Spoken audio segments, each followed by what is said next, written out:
Charla en Musa. Bienvenidos. ¿Qué tal? Buenas tardes, estamos en Musa Cultura Visual, en el Centro Histórico de Puebla. Este es un centro cultural independiente. Estamos haciendo una serie de charlas para hablar con los agentes culturales locales y este día nos está acompañando Daniel Alcántara, maestro Daniel Alcántara. Gusto. Muchas gracias por venir este día. Al contrario, gracias por invitarnos. Charlar contigo siempre ha sido interesante. Pues el maestro tiene una gran trayectoria, tiene varias vertientes desde el lado académico, en el activismo, bueno, digamos que está inmerso en varias vertientes culturales, pero este día me gustaría que habláramos acerca de la divulgación de conocimiento.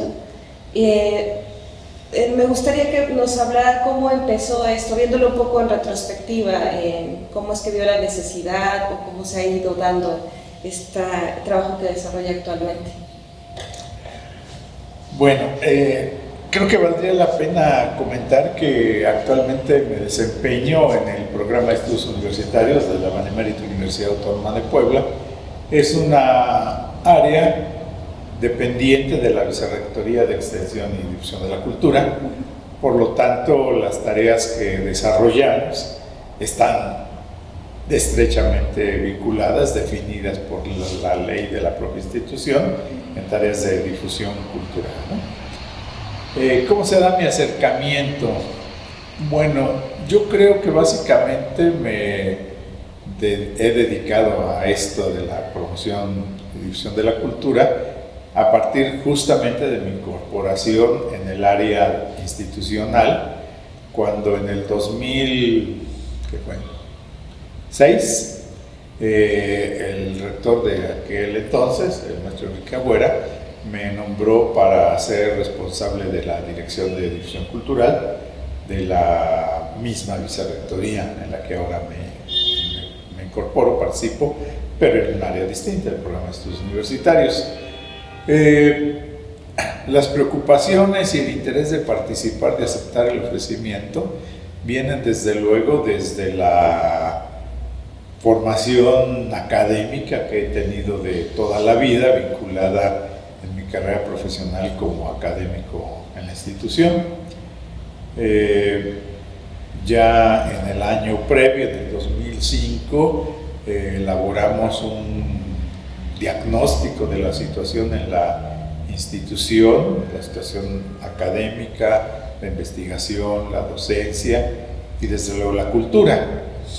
Y ahí pudimos apreciar que la universidad había olvidado, por decirlo de alguna manera, los grandes conciertos que se desarrollaron en la época de los 70 y 80, se hacían conciertos ahí en lo que llamamos la Plaza de la Democracia.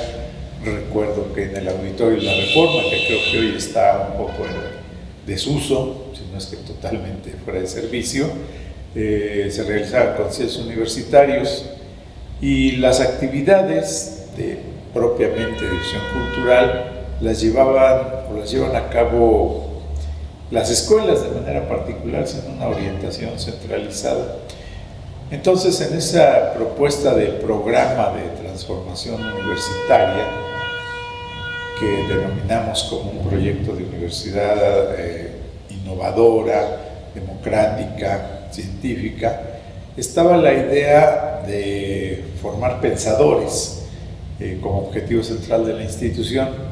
Y decíamos en esta propuesta, en este diagnóstico, que era necesario que a los jóvenes se les enseñara no solo lo propio de sus materias, sino, de su carrera profesional, sino básicamente también las humanidades, el arte, la cultura, y que hacia afuera la universidad debería de ser una universidad, la denominamos una universidad sin fronteras, una universidad que al mismo tiempo pudiera expresar lo que realizaba a su interior, pero también recibir de las comunidades, de la sociedad, las aportaciones que pudieran hacer en materia de cultura y de arte.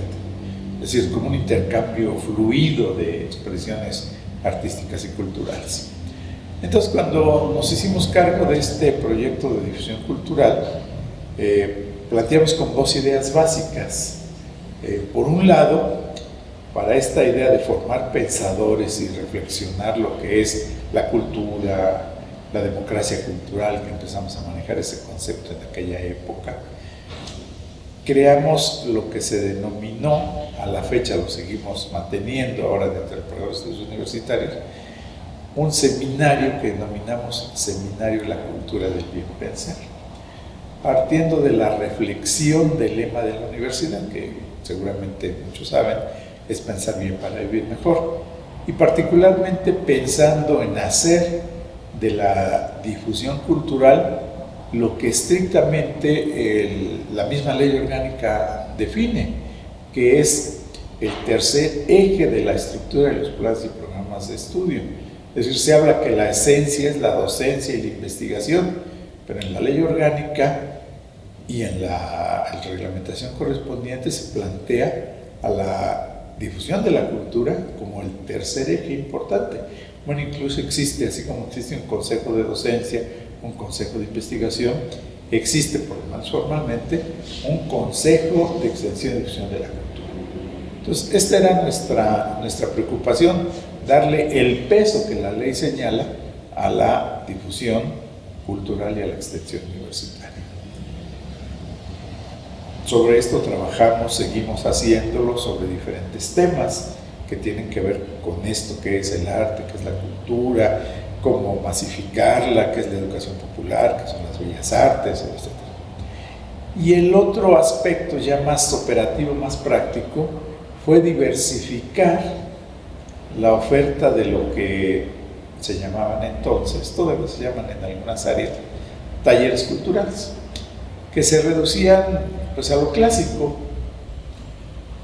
En difusión cultural teníamos guitarra clásica, escultura, que por cierto hoy ya no se tiene,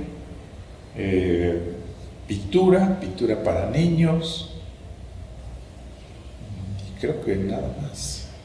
Eran como 6 o 7, debe de haber algún otro por ahí que se nos escapa. Grabado, estoy viendo los cuadros, había grabado como una expresión. El teatro.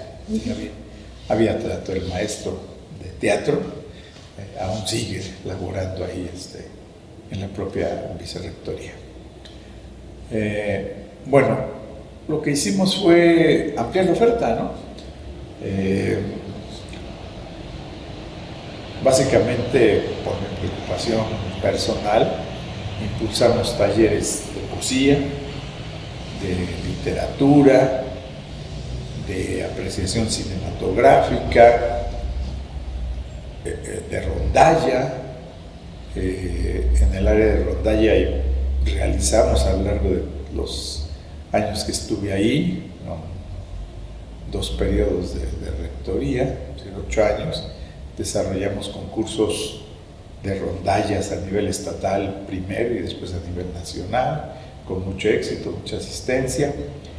En el caso del cineclub, ahora ya se han puesto en desuso, en un momento fueron como la moda, se han puesto en desuso por el asunto de los streaming que le llaman, pero nosotros ahí en las oficinas, en el espacio, habilitamos un área justamente para cine, picapiedra. Al principio llegaban 2 o 3 compañeros y no había quien hiciera de animador del debate, es decir, que conociera los temas. Sí.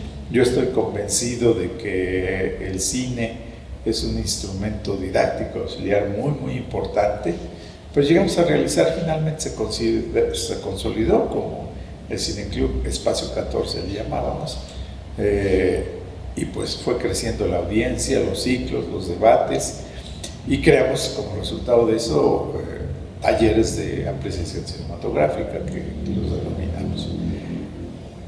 Y ya también en el terreno práctico empezamos a desarrollar o a tratar de recuperar los conciertos ante la falta de presupuesto, que realmente estaba en esa época, supongo que ahora igual, muy restringido para apoyo de conciertos, de traer artistas de renombre internacional. Ahora los traen en el complejo cultural universitario, pero como actividad un poco externa, o sea, con empresas privadas, y son cosas que se cobran, ¿no? Nosotros lo hacíamos de forma gratuita, los volvimos a implementar en el Carolino, en el Salón Barroco, en el Salón de Proyecciones, y era la asistencia iba a ser más escasa o el acceso más restringido, y en coordinación con el municipio en aquel entonces realizábamos en lo que es el Teatro de la Ciudad, tanto conciertos musicales como temporadas de teatro. Fueron muy exitosas, yo creo que se planteó eso. Desarrollamos el proyecto que fue presentado en su momento, creo que cuando Blanca Alcalá fue presidente municipal, un proyecto de crear la ciudad de la cultura y las artes. No se avanzó gran cosa, lo presentamos, estuvimos en comunicación con el que era el secretario de Cultura en aquel entonces y desarrollamos diferentes actividades conjuntas. Creo que esa es un poco la idea, esto lo menciono porque fue mi experiencia personal, pero que encierra lo que en mi opinión debería ser la actividad de difusión cultural, es decir, el estudio, la reflexión de qué significa el arte, el desarrollo de las actividades que les llaman bellas artes, pero al mismo tiempo también recuperar otras formas de expresión que no necesariamente han sido consideradas como tales. Claro, ahora yo cuestiono, critico el que dentro de las actividades culturales meten, por ejemplo, chocolatería, lectura de cartas de tarot, en fin, cosas que desde mi punto de vista ya no deberían de ser bordado, por ejemplo. Desde luego son expresiones artesanales, pero en mi opinión la universidad no tendría por qué preocuparse de ese tipo de tareas. Creo que había que reforzar esto que nosotros hicimos, los concursos de ramas artísticas.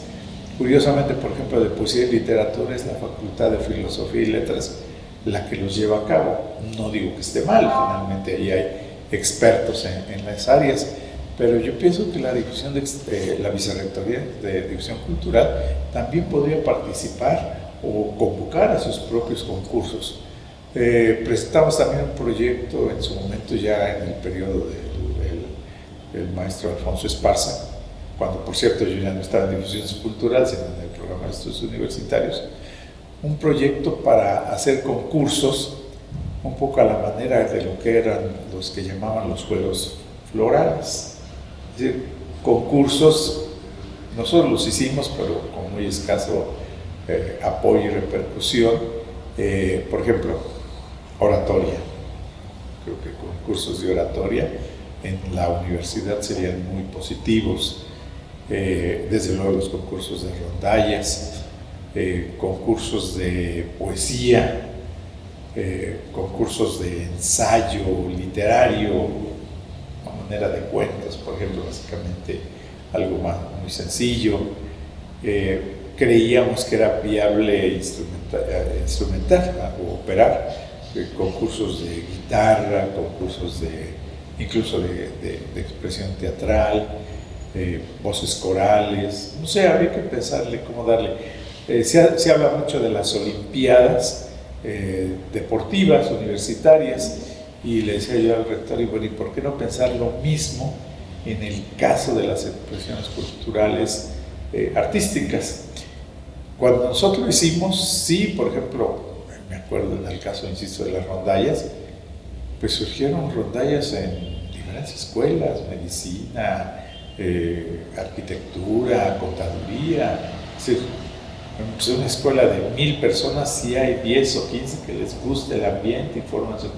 Pero al no haber apoyo, al perder, hicimos también el intento de formar un mariachi universitario. Lo logramos, pero también creo que después un poco se perdió o se desvirtuó porque lo trasladaron también al complejo y me parece, no podría yo asegurarlo, que se empezó a manejar más bien para también como actividad empresarial para presentaciones digamos bajo costo, ¿no? Y eso en mi opinión pues no es el espíritu de lo que es la Universidad Autónoma de Puebla, que básicamente de acuerdo con la Constitución debería proporcionar la educación en forma gratuita. Entonces básicamente eso es lo que se ha hecho. Obviamente esto está marcado por el interés personal, yo creo que todos no podemos eludir esa idea. Yo insisto, estoy convencido de que el cine es algo que debe de ser esencial. Bueno, afortunadamente también ya hay una carrera en el ARPA, le llaman, de cine, se estudia el cine ya como carrera profesional. Eso creo que es muy bueno. Creo que se deberían de hacer más talleres. Creo que a pesar de la presencia masiva de estos medios digitales que permiten el acceso a ver películas, es bueno conservar el espíritu del cineclub, porque más allá de ver la película, lo que se fomenta o se debe de fomentar es el debate, el intercambio de opiniones, el análisis, porque pues finalmente estamos muy influenciados por la cinematografía estadounidense, tipo Hollywood, y yo digo que hay que verlas, pero analizarlas y criticarlas, ¿no? Y promover también las películas mexicanas y analizarlas y criticarlas, ¿no? Creo que como medios de estudio y aprendizaje son muy importantes. También la lectura. Yo creo que leer es, pues es la base de la conversación, es la base del aprendizaje, es la base del saber, de la comunicación misma, ¿no? Sí. Estamos hablando para comunicarnos y para ampliar el vocabulario, para saber el significado de las palabras, para contextualizar su uso, es imprescindible, sí, para pensar en esta idea que había yo dicho de formar pensadores, pues es necesario leer. Son de las cosas que se han descuidado mucho. Yo no digo que la tecnología no se deba aplicar, no se debe acudir a ella, pero sí creo que hay que regresar a los fundamentos de la lectura, de la escritura.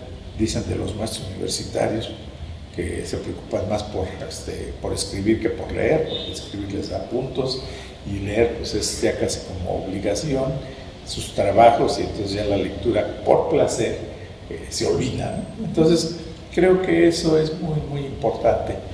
Entonces, pues resumiendo, mi interés en la cultura se deriva en principio de un interés personal por la literatura, por la poesía, después por el cine, y ya cuando a partir de esto, supongo, me ofrecieron colaborar en el área en la que actualmente estoy, primero como parte de la Dirección de Difusión Cultural, bueno, como director de esa dirección, y ahora como director del programa de estudios universitarios, pues eso es lo que hemos seguido trabajando.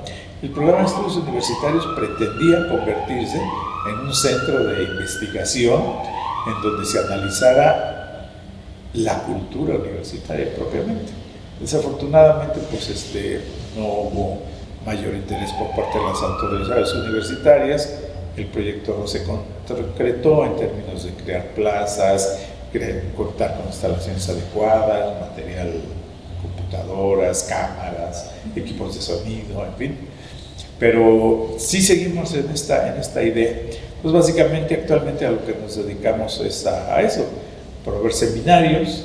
Tenemos el seminario de la cultura del bien pensar, el seminario de pensamiento marxista y sociedad, psicoanálisis de la cultura. Acabamos de realizar uno que se llamó Contra la enajenación. En fin, vamos, hay algunos son más o menos ocasionales, periódicos, y hay los permanentes, ¿no? Que serían básicamente el psicoanálisis de la cultura, el pensamiento marxista y sociedad, y el de la cultura del bien pensar. Son los tres ejes que ya. Y por lo demás, pues hacemos presentaciones de libro, conferencias, lo que nos ha estado aquí permitiendo realizar. Aprovecho la ocasión para agradecer nuevamente tu generosidad, el espacio de Musa Cultura Visual, que nos ha permitido justamente este tipo de actividades de difusión cultural. Esto que tienen aquí ahorita, de exposiciones de grabado, me parece, y pintura, también lo realizamos en su momento. Creo que también lo mantiene la Dirección de Difusión Cultural. Ahí donde estábamos, creamos lo que se llamó el Espacio 14, en principio para la galería que le llamaban. Entonces le dije, vamos a ponerle nombre para no decir solo sala de usos múltiples o galería, y le pusimos Espacio 14. Ya luego todo el mundo identifica actualmente el espacio 14 como un área cultural, pero hacíamos exposiciones de pintura, grabado, fotografía, y se fue dando también mucho aspecto. Es un lugar, debo señalarlo así, medio olvidado. Todo el mundo decía, no nos mandan hasta el exilio, hasta la Siberia universitaria, porque en San José pues era un poco, es decir, un barrio no muy favorecido por las políticas de urbanización, se veía con desconfianza, con temor, pero curiosamente la cultura nos permitió acercarnos. Incluso tuvimos acercamiento con la iglesia de San José y llegamos a realizar ahí también conciertos de música, no rock, porque las iglesias no lo permitían, pero sí trova, música que le llaman romántica, las rondallas, y de música clásica, ¿no? Tríos, tríos musicales, ¿no? Violín, guitarra, cosas así. Tenían bastante aceptación en las iglesias. Eso creo que sí también ya lo perdieron, ya no he oído que lo realicen. Presentamos en catedral también algunas expresiones artísticas. Nos apoyamos mucho en el tiempo que yo estuve en División Cultural con la Facultad de Artes, que nos proporcionaban a los alumnos que pues estaban terminando, que eran recién egresados y que buscar espacios, ahí realizaban. Coros, también creamos, ya me acordé, el coro infantil, ahí tuvimos un taller al respecto, y creamos concursos de coros, y al final, en algunas épocas del año, básicamente en temporada navideña y en Día de Muertos, hacíamos como temporadas de coros, porque pues, la música se prestaba para ello. También hicimos en esos juegos florales, hicimos concursos universitarios orales, y lo mismo que las rondallas, de repente brotaron por todos lados. Algunos decían que la calidad era no muy buena, yo digo pues eran espontáneas, se trataba de promover el arte, y bueno, pues dicen por ahí que hay que ser útil, y una forma de utilidad, digo yo, es cultivar algún tipo de virtud artística. Yo no practico nada, pero sí creo que los que saben tocar la guitarra, el que canta, aunque no sea profesionalmente, los que tocan un violín, el piano, pues en cualquier reunión familiar son bien vistos, alabados, y ya si lo hacen como grupos, es genial, ¿no? Bueno, creo que ya me extendí demasiado, pregúntame. No, yo creo que, pues, también, si bien es cierto que estás bajo la estructura o estás integrado en la estructura de la universidad y que hay ciertos perfiles, ¿no? Que incluso tú mismo dices que desarrollas algunas ideas o algunos temas con respecto a lo mismo que pretende la universidad, ¿no? Pero, por ejemplo, algo muy loable es que no ha sido solamente para que sea de autoconsumo. Me refiero no solo para los universitarios o para solo los maestros universitarios, ¿no? Desde el espacio 14 también era la oferta era abierta al público en general, o incluso ahora con los seminarios que hay personas, los seminarios que tú convocas, que tú organizas, personas con mucha trayectoria, conocimiento, y estos seminarios son abiertos, no es necesario que pertenezcas a la universidad, o incluso todavía es muy flexible que vengas a una sesión, escuches, participes, porque no nada más de venir y escuchar, sino que algo que me queda claro de lo que has pretendido con cada una de las actividades es que haya una reflexión, que haya comunicación con los asistentes, ¿no? Ya sea en lo cultural o en esto que es la divulgación de conocimiento, eso que me parece muy positivo, que sea abierto, ¿no? Que no se requiera como ser parte de la universidad, o incluso otras tener cierto grado académico, claro, o algo así para el consumo de esta información. Claro. Bueno, aquí digamos que confluyen tres ideas. La primera es que en realidad la universidad, por ley, tienen que realizar labores de difusión cultural y extensión universitaria, es decir, hacia el interior, que es una de nuestras vertientes de propuesta, es que la cultura forme parte de los planes y programas de estudio. Es decir, no que se vea como una actividad para un tiempo de ocio. Es decir, todos decimos, ay, ¿qué hago? Pues voy a jugar fútbol. No, voy a escuchar, voy a practicar guitarra, ¿no? Está bien, pero así como dicen, el deporte es obligatorio a nivel primaria, pues así debería decir uno, la música es obligatoria, o el arte también a esos niveles. Y en la universidad, ¿por qué no debería de ser parte de los planes y programas de estudio que los alumnos se involucren en algún tipo de actividad artística, cualquiera? Esa es una. Pero la otra, porque lo dice la ley, la difusión cultural es hacia afuera. Es decir, ¿qué hace la universidad? Y entonces lo planteo. El asunto de vincularse con la comunidad sí tiene que ver con el asunto de la gratuidad. Un tema que muchos universitarios hemos seguido insistiendo y cuestionando, que la universidad, en ese predominio de la educación privatizada, la propia universidad ha ido perdiendo. Se decía, por mencionar, en su momento traíamos a Tania en Libertad, estoy hablando de los años 80, y eran gratuitos los conciertos. Oscar Chávez, no sé, te podría mencionar a algunos otros. Yo te comento de una, que mi mamá me llevó a una interpretación del autómata, Cuco el Guapo. Cuco el Guapo. En el Teatro de la Reforma. Exacto. Sí, pero, sí, y es que, bueno, justo era para público, ¿no? Era para público. Y nosotros justo no podíamos pagar ningún tipo de concierto y fue algo que sí, fabuloso. Sí, increíble. Bueno, ahora todo se cumple. Eso me parece totalmente erróneo.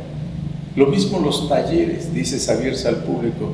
Pues sí, a los alumnos se les dan los talleres, deberían ser también gratuitos, pero mientras yo estuve en difusión cultural, pues debo de señalarlo, sí, tuve que resistir un poco las presiones de que se decía, no, es que cobran para pagarle a los maestros. Decíamos, bueno, en todo caso, cobramos una cuota mínima. Ya mal, porque lo que la universidad debería hacer era contratar a los maestros y pagarles. Bueno, no hay maestros, son talleres abiertos, pues se les paga por una cuota mínima. No como se pretende, no sé si todavía se haga así o ahora ya se cobre más, pero decía, no, es que al maestro se le paga, voy a decir cantidades que no tienen nada que ver con la realidad, pero se le pagan 1,000 pesos, pues entonces al alumno cóbrale 1,500 para que algo le quede en la universidad. Es decir, vista la actividad de difusión cultural como un mecanismo de obtener ingresos, como en su momento cuando, con el afán de también en esa visión de evaluación y de privatización, para mantener el nivel de egresados, titulados, se decía, bueno, en algún momento, ahora vamos, como no hay muchos que no se titulan, vamos a hacer talleres o cursos de titulación, pero los cobraban. Sí. Entonces, y eran caros. Pues Sí. más que nada se decía, pues es como un ingreso y prácticamente el alumno pues tenía que pagar para titularse. No, si eran problemas de que los alumnos no sean preparados, la universidad debería de mantener las exigencias para la titulación y ver que los alumnos se van de forma gratuita. Bueno, acá lo mismo. Si das un taller para todo público, niños, jóvenes, amas de casa, pues la cuota debería ser simbólica. O en todo caso lo suficiente para retribuirle al maestro, para tener maestros de buena calidad, pero no visto como mecanismos para obtener ingresos hacia la propia universidad. Es un programa de concepción que yo creo que ahí existe todavía. Hay, a lo mejor somos cada vez menos, pero quienes todavía insistimos que esas actividades deberían de ser gratuitas. Lo mismo las exposiciones, ¿no? Pues haces una exposición, pues no debería ser gratuito, como ahora aquí las exposiciones que se hacen en el espacio universitario, que ahora les llaman el Centro de los Saberes, Artes y Saberes, el Carolino, hacen exposiciones, sí, pero se cobran. Y yo digo, pues no deberían ser gratuitas para que se hagan de mayor acceso a los estudiantes, pero también al público en general. Esa es una concepción que tiene que ver con cómo ves la cultura. Y bueno, esa es una de las primeras tres vertientes que te decía. Tenemos que hacer el esfuerzo, y la universidad tendría que exigirle al Estado, y aquí habría que hacer una crítica al gobierno saliente y entrante de la 4T. No hay una política para fortalecer a las instituciones de educación superior públicas. Incluso a nivel de la educación superior, las universidades del bienestar que se han hecho son no autónomas. Pero bueno, vamos a dejar esto de lado, solamente apuntar. Se trataría de fortalecer la gratuidad de la educación y cumplir las funciones que la universidad marca de difusión cultural, es decir, de extensión hacia la comunidad de manera gratuita. La otra vertiente tiene que ver con el hecho de que estás formando cultura.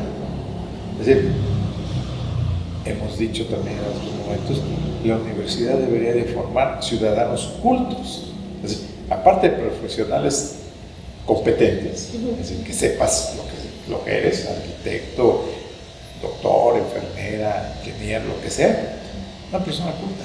Sí. Entonces tendrías que promover que estas labores sean para tus propios universitarios, pero también porque la democracia solo se va a dar cuando la gente realmente se informe, sepa de qué se trata, y eso implica cultura, implica el significado de las palabras, la interpretación de las cosas, la capacidad de pensar, la capacidad de crear. Mientras no se dé este incremento cultural, pues va a seguir predominando esta democracia de encuestas, esta democracia de medios de comunicación, que los comunicólogos, hay mucho pleito entre el gobierno y las empresas privadas de divulgación, porque los comunicólogos bombardean con sus ideas, pero la gente es presa de eso, justamente porque no tiene una formación cultural que le permita captar la información, analizarla, interpretarla y seleccionar, desechar lo falso. Los medios masivos han permitido eso, ¿no? Las famosas noticias falsas, el uso indebido de las palabras, de los conceptos, de las ideas, y la democracia dirigida a través de la televisión, ahora las redes y las encuestas. Entonces, si queremos más bien, si queremos que haya verdadera democracia en el país, lo que tenemos que hacer es formar ciudadanos cultos, hacer de la cultura una forma de vida, no solamente algo de ocio o de entretenimiento, digo yo, no creo que eso es fundamental. Y a lo mejor el otro asunto de la cultura que habría que valorar es la formación o la reproducción de valores éticos. Yo creo, lo he dicho en otros momentos, hablando de la situación universitaria y de la situación en el Estado, en el país, que sin ética no se va a ningún lado.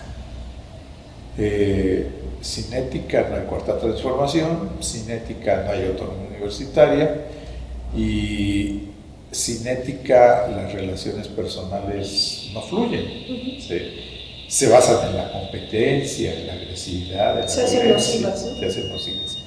Bueno, la cultura te permite esto, o sea, tienes que cultivar a través de la cultura los valores que te permitan cambiar el contexto social.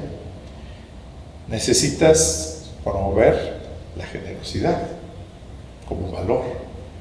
Pues eso lo haces si la universidad y el Estado pues, cumplen con su función de dar gratuitamente educación y cultura.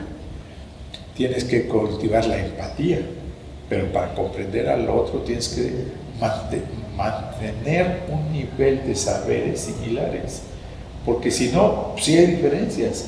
O sea, proclamas la igualdad, pero no la hay. O sea, no porque la persona sea biológicamente inferior o racialmente o genéricamente distinta, sino porque culturalmente se te dan se te dan herramientas distintas. El menosprecio hacia la mujer tiene que ver con eso. Es que no es capaz, pues no es capaz porque nunca la educaron, siempre la tenían encerrada, cumpliendo determinadas obligaciones, ¿no? Y bueno, lo mismo pasa para otros grupos sociales. El asunto está en que la cultura es lo que te permite romper eso, ¿no? La cultura te permite ver que aprendes a diferenciar el arte. ¿Por qué se habla la diferencia entre la cultura popular y la cultura de élite? Porque no se nos enseña a valorar. O sea, si vas a una ópera, no la entiendes. Vas a una obra de teatro y si no es de chistes y de vulgaridades, no la entiendes. Entonces vas a una obra de teatro de Shakespeare o de Bertolt Brecht y pues no la entiendes. No, sí, ¿Por qué? Porque los diálogos son palabras que no comprendemos muchos y entonces pues nos aburre. No me pasa con el cine, ¿no? Sí. Si el cine es vulgar o de exhibicionismo o de violencia, los cines están llenos, ¿no? Pero si es un cine que promueve más el diálogo, la reflexión, o incluso acabo de ver una película que es muy buena, que hace una crítica social, pero si no entiendes la crítica, el ruido, crónicas que dicen, ay, es aburrida, no, pues quería ser de acción, pero se pierde, porque no tiene, la acción es muy poca. No, es que no era de acción, era una sátira sobre la violencia. Entonces, no se entienden las cosas. Entonces, el quehacer cultural debería de avanzar allá. Y sí me preocupa que en el gobierno, más allá de que se hable de crear una Secretaría de la Cultura, o más allá de que se plantee la necesidad de promover el reconocimiento a los artistas locales, pues la verdad es que no hay políticas culturales plenamente masivas, y no las hay porque no hay recursos. Ustedes, los que se mueven en eso, lo saben. Yo conozco multitud de compañeros que son muy buenos músicos, que cuando hacen sus presentaciones cobran, pero que a veces tienen que andar, le dan una palabra que ahorita se me escapa, pero de huesero, exactamente, ¿no? Para complementar sus ingresos, ¿no? O muy buenos poetas que pues en realidad escriben complementariamente en sus ratos de ocio porque están trabajando de empleados o de maestros, ¿no? Y también los de maestros así visto como actividad en la concierto. Bueno, si ya no pudiste triunfar en el mundo real, pues de modo, termina de maestro, no enseña. Es triste, porque la enseñanza, además, la educación, incluso de las artes, debería de ser algo muy valorado. O sea, que tú des clases en el área de la escuela de artes, o en el ARPA, o en cualquier otra área, no significaría que no es bueno como director de teatro, o como artista, o como guitarrista, ¿no? No, qué bueno que estés enseñando, pero para poder enseñar, digo yo no sé, pero no puedes enseñar guitarra si no eres un buen concertista, ¿no? El problema es que no puedes dar conciertos porque no se valora, o si das un concierto de guitarra o de flauta, pues no van o no pagan, entonces no se vive de eso. Eso lo sabes tú mejor que yo, pero yo conozco a muchos que dicen, pues es que no, del arte de plano no se vive. Y tanto que todavía, creo, hay familias que te dicen, pues yo quiero ser artista, quiero estudiar arte dramático, quiero estudiar música, bueno, hasta quiero ser director de cine, ¿no? Y te dicen, director de cine, ¿de qué vas a vivir? ¿Te vas a ir a Hollywood o a Los Ángeles? Porque aquí, a Nueva York, porque aquí no hay. Es triste porque debería de haber ese tipo de apoyos por parte pues del gobierno, ¿no? Debería de haber políticas públicas para promover el arte y la cultura. Y eso permitiría incrementar lo que se supone es el anhelo del país, ¿no? Vivir en democracia, con personas cultas, con personas entre iguales desde el punto de vista cultural, que hablemos el mismo lenguaje y que comprendamos el mismo sentido de las palabras para poder llegar a acuerdos, consensos, convivencia. Y lo importante es lo ético. Lo ético, yo creo que eso es fundamental. que iría, o sea, no se puede separar, obviamente, la cultura de una postura ética, de un compromiso social, ¿no? Sí, sí, sí. Yo creo que cosas que se han descuidado en la enseñanza en general es justamente la ética y la estética. Por ejemplo, hablando apenas también con un grupo de alumnos preparatorianos y de secundaria que me invitaron a una charla, les decía yo, el arte que deberían de practicar, decía una exposición, les permite conocerse a sí mismos, les permite crear. No tienen que ser poetas, a lo mejor escriben algo, dicen todos cuando de jóvenes nos enamoramos, ya queremos escribir, pero a lo mejor no necesariamente, a lo mejor le quieren decir algo a sus papás, o a una amiga, o a un amigo, o sobre lo que ven en la naturaleza, escríbanlo. Si les sale en prosa está bien, y si les sale en verso pues está bien. Lo importante es que hagan el esfuerzo creativo de decir lo que sienten y piensan. Lo mismo si quieren dibujar, pues si les gusta que Santana, pues está bien, traten de dibujarlos. Si les gustan los Beatles, pues traten de hacerlo. Si les gustan los cómics, pues hagan dibujos de cómics que están feos y que sus compañeros se burlan, no importa. A ustedes les permite conocerse. El arte te permite expresar lo que sientes, pero además el arte también le permite a los demás conocerlos. Le decía yo a uno de los compañeros, mira, el hecho de que hayas hecho, a propósito de cómics, esa serie de secuencias, hizo 3 cuadritos de pintura sobre cómics que le gustan, yo sabía quién era, pero le digo, eso seguramente a tus compañeros, a los compañeros de otros salones, a alguien que no conoces le va a interesar y te va a buscar, porque es una forma de que te conozcan. Pues está bien. Como el chavo que se pone a tocar la guitarra ahí solitario, que de repente ya llega alguien y le dice, oye, ¿te gusta? Fíjate que a mí también me gusta, o mira, yo no, pero a mí me gusta la flauta, y ¿cómo ves? ¿Cómo le haces? Y empiezas a convivir. O sea, el arte les permite, a los que lo intentan, a los que rompen, comunicarse. Las rondallas y los coros yo les veo como un ejemplo de convivencia. A una maestra que en su tiempo era directora, me sorprendió que en uno de los concursos de coro que organicé era parte del coro. Y dice, bueno, pues sí, mis funciones de dirección y todo eso. Esto es mi relax. Termino un par de días a la semana, 7, 8 de la noche, y voy a ensayar al coro. Y ahora que nos invitaste, todo el mundo feliz de que, no, la UAM nos invitó. Yo sabía que ella era miembro del coro, pero pues, tuvimos un coro, se acercó, alguien llegó, nos dijeron, pues dale, vamos a hacer las actividades de los coros, y llegó, y ya platiqué, ay, ¿tú estás en esto? Sí, me sorprendió. Lo mismo un maestro de la Facultad de Economía, que también estaba en un coro. ¿Estás en un coro? Sí, un economista igual que yo, que conocía yo hace años, no puedo creer que estás en un coro, nunca lo supe, pero así, sí, desde no sé qué, y como dice, es que eso nos permite decir, tenían un grupito de amigos, algunos maestros y familiares de él, que convivían, el coro los agrupaba. Entonces yo les decía a estos jóvenes con los que platiqué recientemente, intenten practicar el arte, no lo vean como, ay, es el trabajo que hoy tenemos que entregar esta pintura o tenemos que hacer una poesía que el maestro quiere, no lo vean así. Esa es la consecuencia que el maestro les pide. Véanlo como la posibilidad de hacer un esfuerzo creativo, de pensar qué quieren, qué sienten, qué piensan. Si lo quieren pintar, hagan a la pintura, no importa qué, ¿no? Uno se puso a hacer así todo el pues eso a mí ni me gusta. Unos dicen que es pintura moderna, posmoderna, no sé, pero si a ustedes les llama la atención estimar colores y todo, pues está bien. Les llama la atención, háganlo. Sí. Y entrégenselo al maestro y explíquenle por qué lo hicieron, porque no necesariamente tienen que ser paisajistas, ¿no?